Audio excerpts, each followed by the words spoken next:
महाराज जी, इटावा में यादव समाज के कथावाचकों के साथ चोटी काटने के और अभद्रता का मामला इस समय चल रहा है, उसमें आपका क्या कहना है? बहुत सारे पत्रकारों का बहुत सारे चैनल से मुझे बुलाया गया, और मैं जातिगत बातों पर, मैं जातियों में नहीं बढ़ना चाहता। मैं सनातन कार्य के लिए कार्य कर रहा हूँ, मैं सभी सनातनियों को जोड़ना चाहता हूँ। रही बात चोटी काटने की, गलत, किसी के भी साथ दुर्व्यवहार नहीं करना चाहिए। कोई भी किसी भी प्रकार का दुर्व्यवहार करता है वो ठीक है। हम तो इसका प्रचार करते हैं, तिलक रखो और चोटी रखो, कलावा बांधो, कंठी पहनो, इसका हम प्रचार करते हैं। रही बात दूसरी कि जो लोग जातियों के लिए, मैंने तो देखा कि एक गांव में घटना घटी और उसमें बड़े बड़े देश के बड़े नामचीन नेता आकर बयान दे रहे हैं और वो जातियों के विरोध में बयान दे रहे हैं, और वो वही काम कर रहे हैं जो अंग्रेजों ने किया। मैं ये जानना चाहूंगा, अभी आप लोगों ने भी सुना होगा, मथुरा में एक कांड हुआ था, एक टेम्पो वाला पकड़ा गया और उसने 23 लड़कियों के साथ दुर्व्यवहार किया, उनकी वीडियो, उनकी पिक्चर्स, उनके साथ, और वो हट जाति के थे, वो बच्चियां जो थी वो हट जाति की थी। तब कहां चले गए सारे मर्द? क्या एक पुरुष का मान सम्मान स्त्री के मान सम्मान से ज्यादा है? हम स्त्री के मान सम्मान के लिए क्यों नहीं खड़े हुए? इसका मतलब ये नहीं मैं कह रहा हूं कि पुरुष का अपमान हो जाए तो हो जाए, अपमान किसी का नहीं होना चाहिए।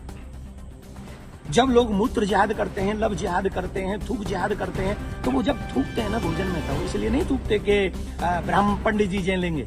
उसमें सब आते हैं, पंडित जी भी आते हैं, यादव जी भी आते हैं, सिंह साहब भी आते हैं, अग्रवाल जी भी आते हैं, चौधरी साहब भी आते हैं, लिमका भी आते हैं, ढिमका भी आते हैं, सब आते हैं। वो सबके लिए थूकते हैं, वो सबके लिए मूतते हैं, वो सबकी बहन बेटियों पे नजर रखते हैं। तब क्यों नहीं बोलते हम और आप सब?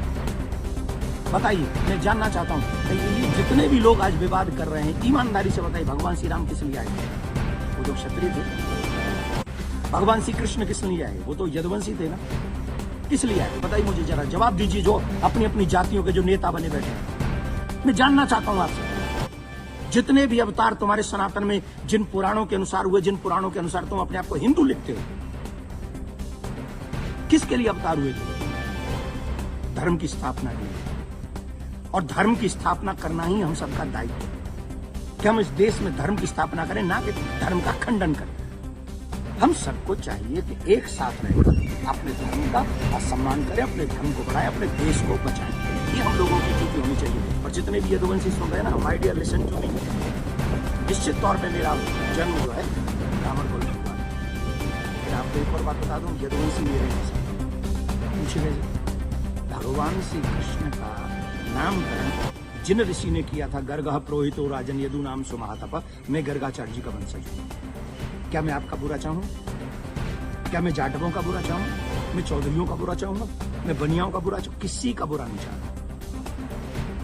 मैं आप सबका भला चाहता हूं और इस देश का भला चाहता हूं। अगर आपको ईमानदारी से अपने इष्ट में निष्ठा है, राम में, कृष्ण में, परशुराम में, हनुमान में, देवी में, देवता में, तो आप शास्त्रों के बताए हुए मार्ग पर चलिए और धर्म का पालन कीजिए और उन विधर्मियों से लड़ने के लिए तैयार हो जाइए जो हमारे देश में जाति का जहर खोलते हैं। एक बड़े बड़े नेता हैं, जाति के नाम पर कूद पड़े, बस चुनाव की सभाओं में बोल रहे हैं, चुनाव की एक कथा, इस नाम पे वोट लोगे। लेकिन महाराज जी, सवाल ये आ रहा है कि ब्राह्मणों के अलावा और कोई समाज का व्यक्ति कथा कर सकता है कि नहीं कर सकता? क्यों नहीं कर सकता भाई? कथा प्रवचन कहीं भी करें, हम अपने बच्चों को कहानियां सुनाते, कथा सुनाते हैं, क्या बुराई है? हर एक जाति के व्यक्ति, मम्मी पापा, दादी दादा, नानी नाना तो अपनी जाति के होंगे ना, कहानी सुनाई, कथा सुनाई, कोई बुराई नहीं है। लेकिन व्यासपीठ पर बैठ के सप्ताह करना, देखिए उसकी विधा, हम शास्त्रों की बात करेंगे। यहाँ मैं अपनी बात नहीं करूंगा। मैं ब्राह्मण कुल में मेरा जन्म हुआ, लेकिन कितने ऐसे कार्य हैं जो मैं खुद नहीं करता।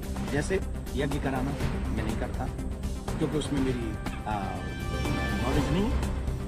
वो विवाह कराना वो मैं कार्य नहीं करता। अंतिम संस्कार में भी जो 16 संस्कारों में से मैं वो नहीं करता।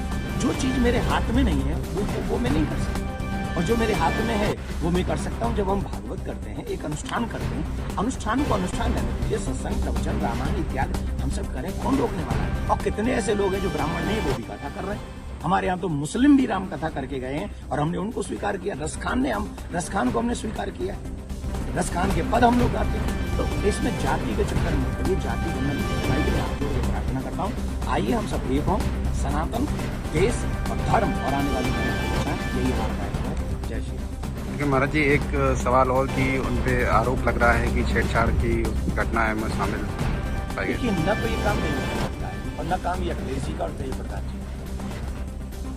जो चीजें हुई हैं अब कह रहे हैं कि 2 आधार कार्ड दिए, कोई कह रहा है उनको छेड़खानी की, कोई कह रहा है उनकी चोटी काटी, उनका अपमान किया गया। तो इसके लिए संविधान है, इसके लिए प्रशासन है, हमें बांटना नहीं है। प्रशासन अपना काम करे, जहाँ जो जिसकी गलती हो उसे सजा दे।